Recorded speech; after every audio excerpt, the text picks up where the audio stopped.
Direction le Mali à présent, l'ex-premier ministre Choguel Maïga sous mandat de dépôt.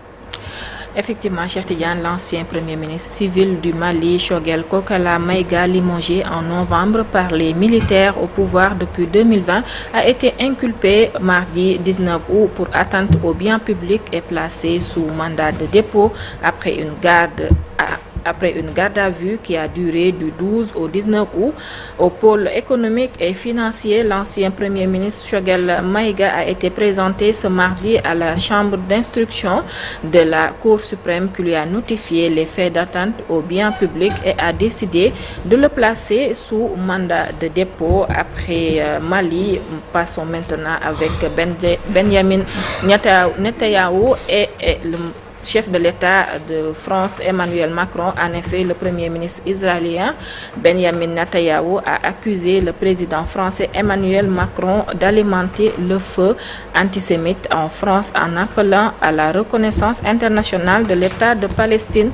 Selon un courrier officiel au chef d'État français, la France n'a pas de leçon à recevoir de la lutte contre l'antisémitisme. Allons maintenant aux États-Unis d'Amérique où le président américain Donald Trump annonce débuter les préparatifs d'une rencontre à haut niveau. Emmanuel Macron, quant à lui, plaide pour une rencontre entre Volodymyr Zelensky et Vladimir Poutine.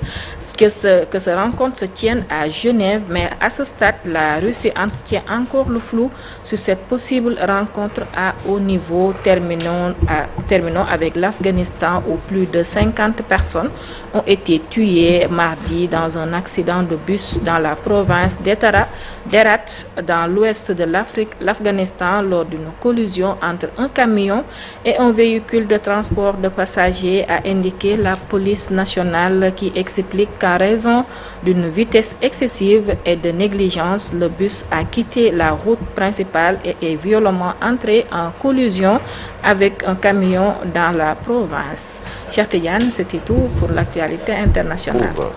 Dans une demi-heure pour d'autres actualités nationales et internationales. Dans quelques instants, la une des journaux avec El Hadj Malick Diallo.